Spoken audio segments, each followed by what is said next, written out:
I needed to add a gate to an existing chain link fence and decided to document the required steps in case it might help somebody else faced with doing the same thing. I have never worked with chain link fence before, so I studied the how-to guides posted in the chain link fence section of the local Home Depot and also the online tutorials put out by Lowe's. Then I inspected the details of how my existing fence was done for additional clues. I don't make any promises that the methods used in this video are those of a professional fence contractor, but I think they are at least appropriate and suitable. I have tried to use the correct terminology whenever possible. My fence components all came from Home Depot and Lowe's. I found that neither store had all the parts in stock, but between them they had all that I needed to buy. My fence is on uneven ground, with the area of the desired gate sloping slightly downhill to the right. I made some subtle adjustments to get what looked best to my eye. The vertical posts used for most of the fence are called line posts, and they have what is variously called a rail cap, rail cup, or ring cup at the top. The horizontal fence rail fits through the rail caps, and the chain link fence fabric is tied to this top rail. I wanted to position my gate so that its right side would be where one of my existing line posts was located. The so-called terminal posts at fence corners and at gates are larger diameter than the line posts, so I would need to remove the old line post first. I temporarily positioned my two terminal posts with the gate between them, and with the right side terminal post lined up with the existing line post. The gate hinge and latch hardware was already loosely mounted, so I could get an accurate spacing between the terminal posts. By the way, I had two fence contractors come by previously to quote on adding the gate, and got prices in the high $600 to $800 range for the job. After discovering that the parts would cost me less than $200, I decided to give it a go myself. You can see the red sign here that one contractor asked me to put up so his estimator could be sure of the location. I used spray paint to mark the locations of the two terminal posts, and I also painted along the bottoms of the fence so that I would not lose track of the fence line. This photo shows the black marks more clearly. You can see that the fence fabric lies to the rear of the line posts. The fence hardware is shaped in such a way that it makes up for this offset, so I could place the new terminal posts so that their centers are in line with the top rail, not with the fence fabric. The convention is for terminal posts to have an extra 2-inch on top of the fence height, so I marked the posts accordingly as shown in this photo. My existing fence fabric is 48 inches or 4 feet tall, so I marked the terminal posts 50 inches from their top ends, which is 48 inches plus the 2 inches marked in the previous step. The terminal posts are a standard height, so whatever is left over after marking the 50 inches is an appropriate length to go into the ground. There should be somewhere between 1.5 feet and 2 feet of pipe going below ground. I next separated the fence fabric at the existing line post. Using a pliers, I opened the loop at the top of one of the fence fabric wires. This is known as a strand. Then I opened the loop at the bottom of the same strand. I noticed that whoever installed my fence more than 20 years ago had buried the bottom of the fence fabric about 1 inch into the ground, so I had to dig out some dirt to get to the bottom of the strand. Then I twisted the loose strand counterclockwise so it unscrewed itself from the fence fabric on either side. The fence fabric was now separated at the line post. I then used a hammer to tap upwards on the top rail until the rail cap came off of the line post. There is a joint in the top rail next to the line post, but this does not seem to present a problem. Next, I used a hose to pour water around the base of the line post to soften the soil. Then I gently rocked the post left and right and forwards and backwards to loosen it. The post was set in concrete, and that big ball of heavy concrete will not move much even with softened soil. So I needed to be careful to avoid rocking too forcefully, which might have snapped the post off where it emerges from the concrete. I took a spare length of 2x4 lumber and a long bolt, drilled through the base of the line post and the 2x4, and passed the bolt through the holes. You could use any long piece of wood or pipe instead of the 2x4, and you could use any number of pivots other than the bolt, such as the drill bit itself. The lever is attached to the line pipe such that a short length of the lever is on one side of the pipe and a much longer length of the lever is on the other side. By this method, it took very little effort to lift the long end of the lever, and the concrete ball popped out of the ground instantly. For the other terminal post, I needed to make a new hole in the ground. The paint line showed the location, and I decided to center the hole with the 2 paint marks, since the hole would be large enough to allow me to adjust the position of the new post as required to line up with the existing fence. I used a hose to water the location of the new post until the soil was saturated. I used a rented post hole digger to make the new hole. Note that there is no need to rent a powered post hole digger for this, since the small digging job only takes a couple of minutes and is not hard labor. I made the hole slightly deeper than the marks on the terminal posts. Then I placed some small pea gravel into the bottom of the hole for the terminal post to rest on. I then added gravel until the 50-inch mark on the terminal post was at ground level, which is not the same as the level at the top of the grass. It is a good idea to mow the grass in the area of the new gate before starting any of this work. For the hole where the existing line post was removed, I learned that it had been dug at an angle and was not really positioned quite right, so I used the post hole digger to cut into the side of the existing hole. As with the other post hole, I added gravel until the terminal post rested at the correct height relative to the ground. Next, I placed the new terminal posts into the holes and temporarily added the gate with its hardware to verify spacing and alignment.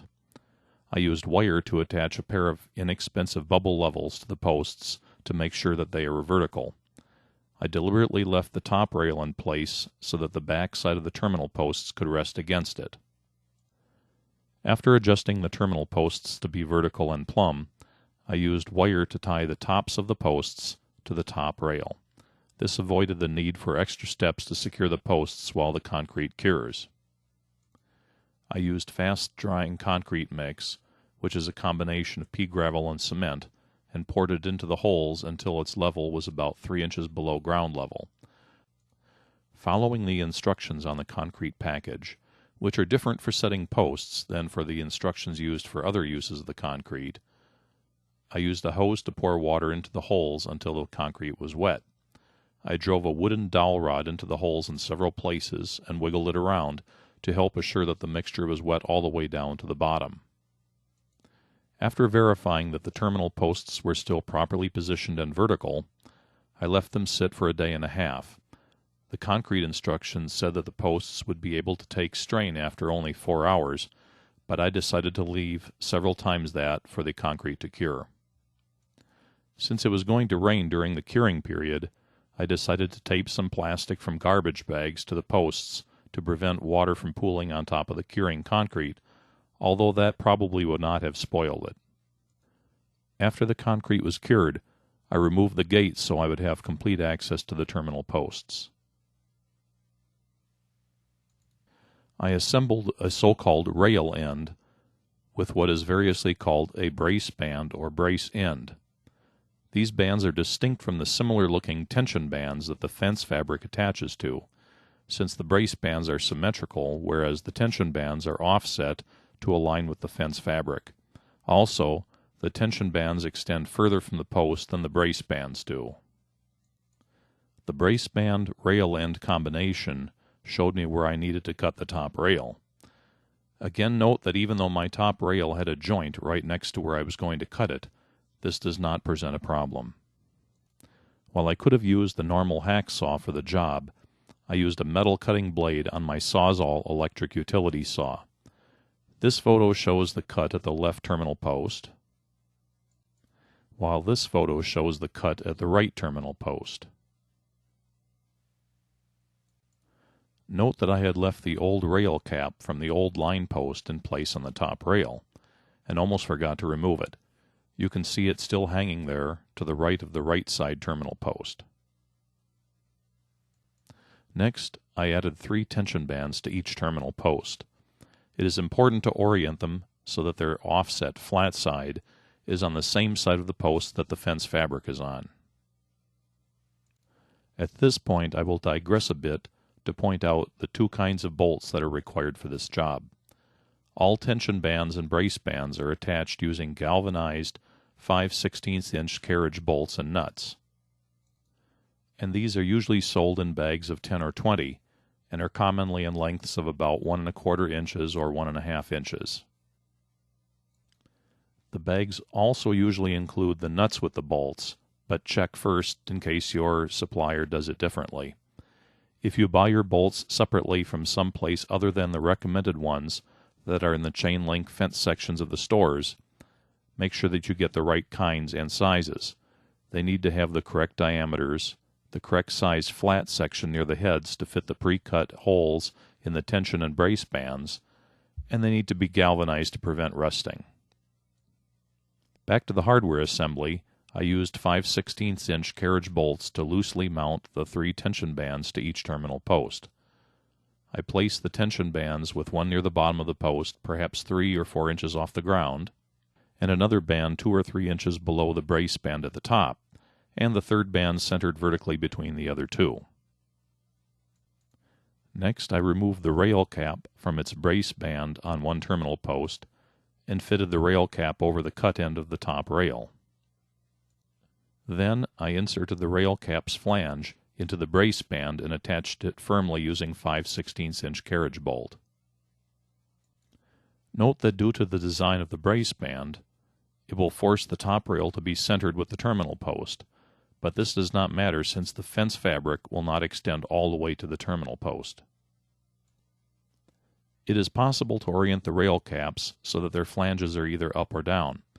This deliberate offset is there, so on the terminal posts at corners of fences, the top rails can be aligned even though the associated brace bands are at different heights on the terminal posts. In my situation, I chose to orient both rail caps with their flanges downward. The next big step is one that you might not actually need to do. It involves tensioning the fence fabric. The fabric does need to be fairly tight in order to have stiffness and for best appearance, but if you are cutting into an existing fence, its fabric is already tightened. However, in my case, there were not too many ties holding the fence fabric to the top rail, and it seemed to have sagged somewhat, so I decided to retension it. I started by inserting what is called a tension bar into the fence fabric about 3 feet from the terminal post. The tension bar is just a flat strip of metal about the same height as the fence fabric itself. It has a pointed end and a flat end, and the pointed end faces downwards. I threaded the tension bar into the fence fabric from the top, making sure that it always went through the bends at the same strand. Next, I hooked a stretcher bar to the tension bar. The stretcher bar is a special piece of hardware that costs about $25. I could not find one to rent, so I had to buy one. You could also make one if you had access to bits and pieces of steel and a welder, or you might be able to rig one up using wire, etc. The stretcher bar has hooks that go into the tension bar as shown in this photo, and I used a so-called come-along type winch to go between the stretcher bar on one end and a temporary spare tension band on the terminal post. I tightened the come-along winch until the fence fabric was under enough tension that I could not squeeze apart the fabric strands with my hands. It would be very easy to apply so much tension with the come-along that the terminal post could be bent or pulled out of the ground, so be careful with this. Next, I pulled the remaining 3 feet of loose fence fabric, located between the stretcher bar and the terminal post, until I had located the strand that was most closely in line with the 3 tension bands on the terminal post. I threaded a tension bar down through the bends of the strand and the bolts and the tension bands as shown here. Note that some excess fence fabric remains beyond the tension bar. The top end of the tension bar should be located below the top of the fence fabric, and since it is about the same length as the fabric, its pointed end will therefore be poking into the ground a little bit. Next, I opened the loops at the top and bottom of the first strand of excess fence fabric and twisted it out of the fabric, thereby allowing the excess fabric to be removed and discarded. Then I used a socket wrench to tighten the carriage bolts on the 3 tension bands until the tension bar was pinched in between the sides of the tension band. At this point, the fence fabric on that side of the gate opening was tight and firmly attached to its terminal post, so the stretcher bar and come-along winch could be removed. On the other side of the gate opening, the same process of tensioning the fence fabric, inserting the tension bar, and tightening the tension bands was repeated. Both sides of the gate opening were now completed, and the tension posts were ready for installation of the gate itself. This was a good time to place the caps on the terminal posts. They simply tap down into place and stay there by friction. Chain-link fence gates come in different sizes and configurations, and I used a walk-through type gate that is intended for use with a 40-inch high fence and is wide enough to make a decent-sized opening for walking through with wide items such as wheelbarrows and lawnmowers. I bought the hardware kit intended for the gate, consisting of 2 frame hinges and their 2 matching post hinges, the fork latch, and the 3/8-inch carriage bolts and nuts. Note that these are larger size carriage bolts than the 5/16-inch bolts used elsewhere on the fence hardware. I placed the gate on 2 blocks to get it at a good height above the grass. 2 inches apparently is a conventional clearance. The bottom post hinge mounts to a terminal post using a 3/8-inch carriage bolt, with its hinge pin pointing upwards. The matching frame hinge piece clamps onto the frame of the gate and fits over the post hinge's pin. The top post hinge mounts to the terminal post using another 3/8-inch carriage bolt, with its hinge pin pointing downwards. The matching frame hinge piece clamps onto the frame of the gate and fits over the post hinge's pin. Adjust the position of the top post hinge so that it does not push down too tightly on the top frame hinge, otherwise the gate will bind. Next, I mounted the fork latch to the side of the gate opposite the hinge and centered vertically, then checked that the gate hardware was positioned correctly to hold the gate in line with the 2 terminal posts, and made some small adjustments before finally tightening all of the gate hardware. Next, I removed the blocks under the gate and tested that it swung easily between closed and open. Now that the gate was complete, there was still some cleanup work to be done to reattach the fence fabric to the top rail where it had been disrupted by the work done up to this point. I bought a bag of aluminum chain links, which are pieces of soft aluminum wire with a hook at one end. This photo shows the links more clearly. I used a large needle-nosed pliers to attach these links to the fence. Following the example of the links already in place on my fence, I started by inserting a link's hooked end into the top loops where the 2 strands meet by the top rail. Then I used the pliers to bend the end of the hook under the link as shown. Then I used the pliers to pull the link over the top of the rail and back down the far side. Then loop the link under the nearest available intersection of 2 strands below the bottom of the top rail. And finally wrap the extra link wire around the intersection tightly. I did this every couple of feet in the areas where the fence fabric had been displaced, and I also added a link to each of the 2 tension bars where the fence fabric ended next to the terminal posts. The top of each tension bar had a hole in it, and I threaded the link through the hole and tied it to the adjacent fence fabric and to the flange of the rail cap next to it. I hope that you find this video helpful when it comes time for you to do similar work on your own fence.